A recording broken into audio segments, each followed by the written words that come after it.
Impostos federais, como é que você acerta esse tema na prova da OAB? Eu sou a professora Roberta Boldrin. Sabe como é que você acerta o tema de impostos federais na OAB? Em primeiro lugar, entendendo que os impostos federais, eles são de competência privativa da União, ou seja, somente a União Federal é quem pode instituir, por meio de lei ordinária ou complementar, esses impostos. E aí eu já vou te dar uma dica fundamental. A forma como isso cai na prova para você, sabe como é que é? Interessante pensar que os impostos federais, um conjunto desses impostos, eles são considerados impostos extrafiscais. O que significa isso? Impostos que têm como característica a extrafiscalidade. Eles extrapolam a natureza meramente arrecadatória do imposto, eles regulam a economia, estimulam comportamentos, desestimulam comportamentos. Um deles, inclusive, vai, depois da reforma tributária, ser substituído pelo imposto do pecado,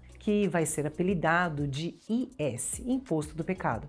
Mas por enquanto ele não se torna Imposto do Pecado, um dos impostos extrafiscais é o IPI, mas também o Imposto de Importação, Exportação, o IOF. Então esse conjuntinho, que é composto pelo Imposto de Importação, Exportação, IPI e IOF, são impostos extrafiscais. O objetivo deles é regular o comportamento do cidadão brasileiro, estimulando que você compre mais ou você, por exemplo, deixe de comprar itens que são importados, aqueles em especial da China, que acabam fazendo com que a economia do país fique prejudicada em razão do baixo custo e do custo menos efetivo da compra da mercadoria ou do produto. Importante pensar que esses impostos extrafiscais, importação, exportação, IPI e IOF, são impostos que têm uma exceção à anterioridade tributária. Como assim, professora? Mas aí tem uma pegadinha, cuidado. Imposto de importação, exportação e IOF podem ser imediatamente majorados. É verdade, eles podem ter uma elevação de alíquota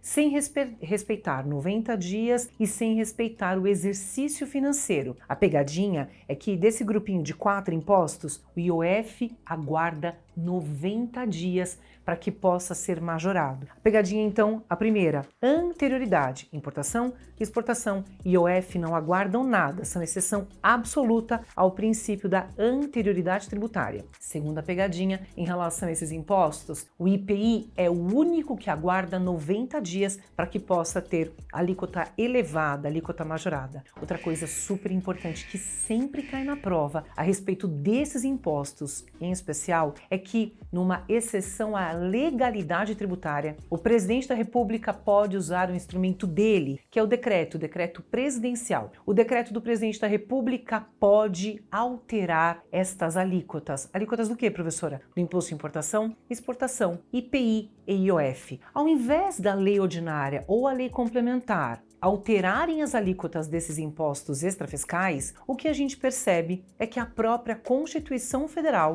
a concedeu ao presidente da República a possibilidade de alterar, majorar a alíquota desses impostos através de decreto, sem precisar do Congresso. Não se precisa do processo legislativo para alterar as alíquotas desses impostos. E outra coisa, viu? Medida provisória também pode alterar a alíquota desses impostos que eu acabei de dizer. Olha que interessante. Esses impostos são exceção à anterioridade, exceção à legalidade e medida provisória também pode modificar, alterar a alíquota desses impostos. Cuidado com esse tema de medida provisória em relação a impostos federais, viu? Porque o presidente da República pode sim, de acordo com a urgência e relevância, instituir impostos e alterar as suas alíquotas. A única coisa importante a se considerar é que ele não pode mexer nos impostos que têm como fonte normativa a lei complementar. Posso tirar um gancho em relação à lei complementar? Existem impostos que são regulados por lei ordinária e impostos que são regulados por lei complementar. E o mais importante de você imaginar e pensar a respeito disso é você pensar que os impostos têm uma competência privativa da União, sejam eles regulados por lei ordinária ou por lei complementar. Aqueles que estão reservados à lei ordinária podem ser mexidos, alterados e modificados por ato do presidente da República, ato privativo do presidente, sob a justificativa da urgência e relevância,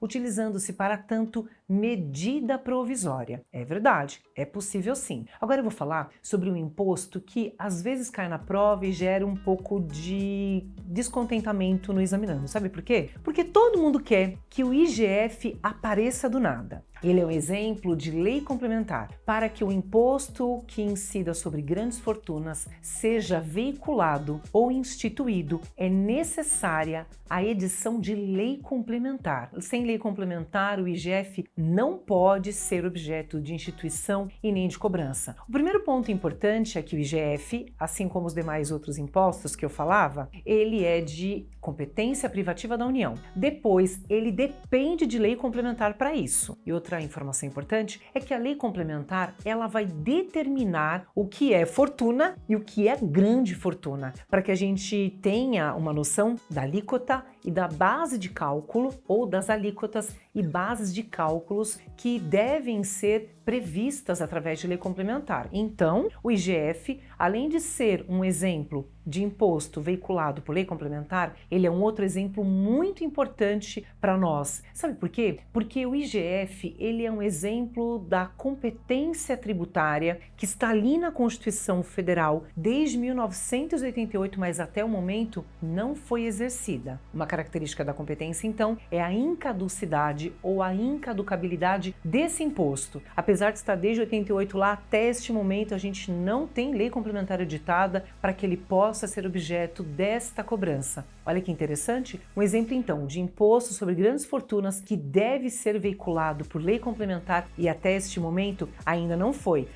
E ele não é uma exceção à anterioridade não, viu? E muito menos à legalidade, depende de LC. E se depende de lei complementar, o imposto sobre grandes fortunas não pode ser instituído por ato do presidente da República através de medida provisória. Cuidado com essas confusões que aconteceram, inclusive durante o período da pandemia, onde todo mundo queria que por meio de medida provisória ou decreto, o presidente da República instituísse imposto sobre grandes fortunas. Até porque tem uma pegadinha aí, tá? IGF, se fosse instituído, jamais poderia ter a sua arrecadação voltada à situação da pandemia ou aqueles prejuízos e efeitos todos que a pandemia da Covid-19 trouxe. Se o imposto naquele momento fosse objeto de instituição, os recursos jamais seriam utilizados diretamente para situações que foram geradas em razão da Covid-19. Cuidado com isso, porque também é uma pegadinha de prova. Até porque, quando cai IGF na prova, pode ser que o examinador confunda você com empréstimos compulsórios, que é um outro assunto e que ele vai ser instituído por lei complementar, mas diferente dos impostos, ele vai ter a sua arrecadação atrelada à situação que lhe deu causa, calamidade pública ou guerra externa. Separe imposto sobre grandes fortunas de empréstimos compulsórios. Tem um outro imposto muito importante que sempre cai na prova e que ele também é uma exceção absoluta à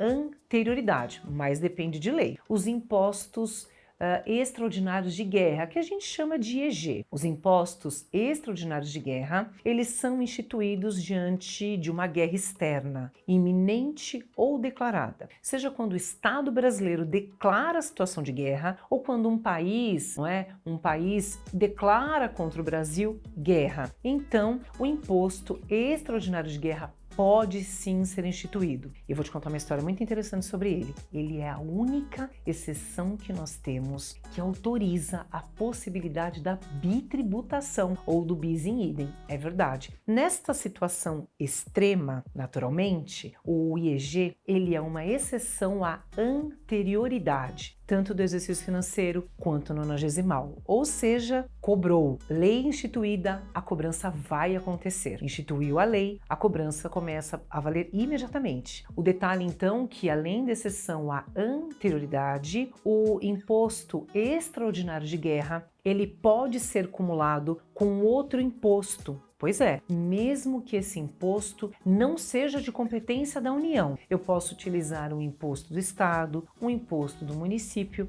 ou do Distrito Federal para que a cobrança aconteça, tanto do IEG quanto desse outro imposto que pode ser ali escolhido pela lei instituidora. E naturalmente, como ele vai fazer frente a uma situação de emergência ou de urgência, ele não respeita absolutamente nada. Tem uma característica muito legal sobre mais um imposto federal, que é o ITR, Imposto Territorial Rural. Ele vai incidir naturalmente sobre a propriedade considerada propriedade rural. Aquilo que não é propriedade urbana é propriedade rural. É como se o ITR fosse um imposto residual. Tem uma característica muito importante do ITR, que é a imunidade. As pequenas glebas rurais são imunes à cobrança do ITR. E uma outra característica bastante interessante do ITR, Imposto Federal, é que o ITR ele tem uma questão interessante de repartição de receitas com o município. Olha só o que já apareceu na prova de primeira fase. O ITR ele é arrecadado pela União, mas pode ser que o município opte por fazer a arrecadação. Como assim, professora? Bom, o ponto importante é o seguinte: o ITR é imposto de competência privativa da União, mas aí, só porque eu sou município, eu já recebo 50% de ITR em relação à repartição de receitas, só porque eu sou município. Agora, se eu município decido e opto por arrecadar e fiscalizar o ITR para a União, a arrecadação sobe para 100%. E a União não pode reclamar, porque o tema de repartição de receitas está na norma fundamental, está na Constituição Federal de 88. Professora, não acredito. É verdade. 50% da arrecadação de ITR fica sempre com o município, independentemente de qualquer coisa que o município faça. É isso mesmo. Agora, se o município opta por arrecadar e fiscalizar, é realizado um convênio entre o município e a União. E aí essa arrecadação vai para 100%. A gente altera a competência da União porque houve repartição de receitas? Não há nenhuma alteração de competência porque há uma repartição de receitas. E também a União não pode se queixar querendo repassar apenas 25%. E o município, quando decide arrecadar e fiscalizar, ele passa a realizar todos os atos administrativos de arrecadação, fiscalização e cobrança do ITR. Ele fica com 100% da receita. É impressionante pensar nisso, né? Mas é verdade. E o imposto de renda, professor, o que você tem para dizer sobre o imposto de renda? Pois é, o imposto de renda é um imposto que tem alíquotas progressivas. Professor, o que é alíquota progressiva? A alíquota progressiva é aquela que, aumentada a base de cálculo, a gente vai tendo progressivamente um aumento da alíquota. Por isso que você percebe que algumas pessoas são isentas do pagamento do imposto e a gente vai ter aumento gradativo, progressivo dessas faixas de alíquota, até que a gente chegue aos 27,5%. Isso porque o imposto de renda, ele é responsável por dar um sinal de riqueza por parte do contribuinte para a Fazenda, para a União. E por isso, por uma questão de isonomia e justiça tributária, o imposto de renda não tem uma alíquota única, mas uma alíquota progressiva. Quanto mais sinal de riqueza e capacidade contributiva você der para o fisco, mais imposto você paga. Olha que diferente. O IPI é um imposto que tem alíquota seletiva. Quanto mais essencial for o produto, menor vai ser a alíquota. Quanto menos essencial for o produto, maior a alíquota. Produtos supérfluos, alíquota alta. Produtos de primeira necessidade, alíquota baixa. Isso é alíquota seletiva de imposto. A alíquota progressiva, imposto de renda, é diferente, porque a alíquota progressiva, ela tem como ideal a justiça tributária e uma questão isonômica, onde ela vai olhar para aquela situação, olhar para aquela renda e tributar mais ou menos. E por hoje é só. A gente falou sobre os impostos federais e precisando de mais dicas, é só você seguir o canal do YouTube do Estratégia OAB e também as minhas redes sociais. Tá lá, @BetaBoldrin, professora Roberta Boldrin de Direito Tributário. Um grande abraço e até mais!